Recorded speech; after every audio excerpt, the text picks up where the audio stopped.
Fala turminha, beleza? Aqui quem fala é o professor Rogério Lemos e hoje eu trouxe para vocês aqui, gente, uma mini videoaula sobre o assunto de separação de misturas.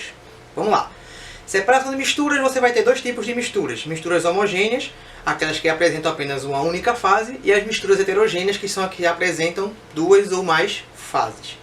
Como primeiro processo aqui, a gente vai ter a filtração.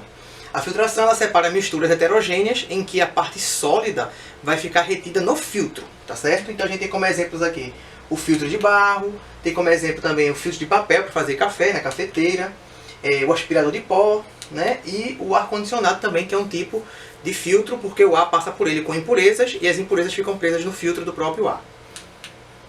Processo de decantação ou sedimentação. Nesse processo, as partículas mais densas, depois da mistura ficar em repouso, as partículas mais densas elas vão sedimentar, como está aqui no exemplo, uma água barrenta, com o tempo o barro sedimentou por ser mais pesado, por ser mais denso, beleza? Para você acelerar o processo da decantação, você pode usar uma centrifugação. Você utiliza uma centrífuga, ela acelera o processo da centrifugação, fazendo com que esse processo fique mais rápido, tá certo? Então, centrifugação acelera o processo da decantação. Como, por exemplo, eu posso usar o exame de sangue, tá? Que é usado é feito numa centrífuga. A gente tem aqui agora a dissolução fracionada, que é uma dissolução que vai acontecer por etapas, nesse caso. A dissolução fracionada, você vai colocar um líquido. Eu tenho aqui areia e sal, adiciono água, a água só vai dissolver um dos sólidos, a mistura tem que ser heterogênea, a água dissolveu o sal, a areia ficou dispersa nesse líquido, nessa mistura, não é isso?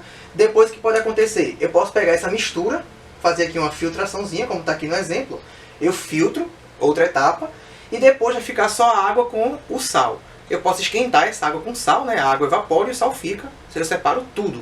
Então é um procedimento que acontece em etapas, ok? Por isso o nome dissolução fracionada. Na próxima, separação magnética. Na separação magnética eu vou ter que usar um ímã, ou imantação, como está aqui o nome, né? O ímã vai atrair a partícula metálica da mistura. Então separação magnética, tu precisa de um ímã, e esse ímã atrai o componente metálico desta mistura. Aí a gente tem aqui agora, cadê? Ventilação. Na ventilação a gente tem a separação de misturas heterogêneas, a corrente de ar ela vai levar o componente que é mais leve, tá certo? Assim como a gente tem aqui a levigação. O garimpo, por exemplo, é um exemplo de separação de levigação, né? É uma mistura heterogêneas também. A água, ela leva o componente que é mais leve, deixando o componente mais pesado. Peneiração. A peneiração, você vai usar uma peneira, né? O nome já diz, em que as partículas maiores vão ficar retidas na peneira e as partículas menores passam por essa peneira, separando um sólido de outro sólido. Aí a catação, o próprio nome já diz, tu vai catar, né? Tu vai ter uma mistura em que você, com as mãos, né? Uma mistura heterogênea, que você com as mãos consegue separar os componentes. Por exemplo, na triagem de uma estação de reciclagem, você consegue separar o papelão do PET com as mãos, por exemplo. No máximo tu usa uma pinça, né? Se o material estiver um pouco quente. Evaporação, aí separa misturas homogêneas. A evaporação tu pode encaixar como o principal processo de obtenção do sal de cozinha da água do mar. A água do mar é exposta, fica exposta, ela evapora, certo? E aí resta apenas o sal. Aqui como tá, a gente tem um exemplo aqui, uma salina, né? O sal aqui, ó, depois que a água do mar evaporou. Agora vem a destilação simples. Separa também mistura homogênea, só que um líquido de um sólido. É um pouco parecido com a evaporação. A questão é que na evaporação o líquido é perdido. E na destilação simples o que acontece? Aqui tem a mistura de água com sal, isso é aquecido. A água evapora só a água, o sal fica, tá certo? Esse vapor de água passa pelo condensador. Qual é a função do condensador? Pegar o vapor de água e condensá-lo e ele volta a ser líquido novamente. Quando ele chegar aqui, ele vai chegar na forma de água destilada, sem o sabor salgado. Beleza? Então nesse caso aqui, você não teve a perca, você não perdeu na verdade, né, o componente líquido, tá certo? Ele foi reaproveitado, diferente da evaporação. E na destilação fracionada, você vai ter a coluna de destilação, tá certo?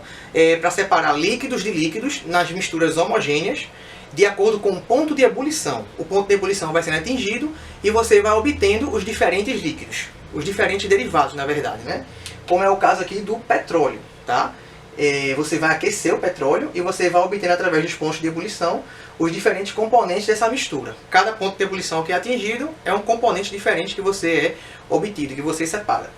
Aí agora a gente tem o 12, que é a flotação, separa misturas heterogêneas Aqui eu tenho areia com serragem. Você vai adicionar água. A água, ela vai fazer uma espécie de uma camada intermediária, tá certo? Em que ela nem dissolve a areia, nem dissolve a serragem, mas ela consegue separar os dois, porque ela fica justamente no meio dos dois. A areia ficou no fundo e a serragem ficou em cima. Essa serragem que ficou em cima, eu posso usar, por exemplo, uma redezinha, uma peneira, e passar e retiro essa serragem. Isso chama-se flotação. Muita gente confunde com o próximo, que é a floculação. A floculação eu acho massa. Ela é muito utilizada para preparação, aliás, para cuidados com águas de piscina, de tanques. Você usa um reagente químico, muitas vezes esse reagente químico utilizado é o sulfato de alumínio. Quando ele é colocado em água, ele forma uma espécie de uma camada gelatinosa, certo? Essa camada gelatinosa, ela agrega as partículas de sujeira. Essas partículas de sujeira vão ficar pesadas, densas, e vão o quê? Vão sedimentar. Como está aqui no esqueminha, tá certo? Aqui tem outro esquema também, a água suja, adiciona-se o sulfato de alumínio, ele vai formar os flocos, a floculação, e aí gera depois a precipitação. É muito usado, como eu disse, também no tratamento de água, beleza? Aqui a gente tem a fusão fracionada. Fusão é você fundir um material, é passar do sólido para o líquido. Você vai ter dois sólidos, no exemplo aqui é enxofre com areia. Nesse caso aqui, o enxofre ele foi aquecido junto com a areia, só que ele derrete primeiro, o ponto de fusão dele é menor. Então ele virou líquido, separando assim então da areia, tá certo? Então a fusão é separar sólido de sólido através do derretimento. Aqui a gente tem a liquefação fracionada, é quando você quer obter, você quer separar os componentes do ar atmosférico, tá certo? Separando, por exemplo, o gás nitrogênio do gás oxigênio. Aí você resfria, conforme você vai resfriando, você vai obtendo os diferentes pontos de fusão e de ebulição, porque eles têm os pontos diferentes de fusão nesse caso, né? Que é a passagem, no caso voltando, o ponto de liquefação, ele vai saindo do gasoso para passar para o líquido, e aí nesse caso, como a diferença vai existir, por exemplo, aqui nitrogênio, ó, menos 196, o argônio, menos 186, existe uma diferença nos pontos de fusão e ebulição de cada gás. Então você vai resfriando e esses gases vão saindo do gasoso, obviamente, passando para o líquido. Então isso chama-se de liquefação fracionada. É você pegar o gás, transformá-lo em líquido. E por fim a gente tem aqui a extração ou destilação por arraste. Está sendo muito falado também de questões do Enem, galera. Como é que funciona aqui? Ó? Ela é através de vapor de água, por isso que a gente tem aqui a água. Então essa água, ela é esquentada, né, aquecida, vai gerar um vapor. Esse vapor de água vai atingir aqui, ó, uma extração de um tipo de vegetal que foi macerado, amassado junto com água. Quando o vapor de água chegar aqui, esse óleo essencial que está presente no extrato vegetal, ele é muito volátil. Em contato com o vapor de água, por ele ser volátil, vai acontecer, ele vai evaporar. Quando ele evapora, ele vai encontrar o condensador. Esse condensador, obviamente, vai condensar esse material e aí, consequentemente, o óleo essencial vai ficar líquido. Ou seja, vapor encontra o extrato vegetal, que faz com que o óleo essencial vaporize, condense e seja separado. Ok? Pronto. Bem, gente, é isso. Espero ter ajudado vocês com esse mini resuminho aqui, essa mini videoaula nesse processo que a gente está passando dessa nossa quarentena. Continue lavando sempre suas mãos. Na falta de água e sabão, álcool em gel, mas prefira sempre o álcool e sabão. Se você gostou do vídeo, curte aí, compartilha com os colegas, tá certo? Deixa um comentário também direitinho aí, bota uma crítica se quiser, uma sugestão, faz uma pergunta, tá certo? Pode no direct falar comigo também. Então é isso, gente. Fiquem em casa, continue lavando as suas mãos também, tá certo? Para vocês manusearem os materiais dentro de casa. E é isso, gente. Bons estudos e até a próxima videoaula. Tchau, tchau!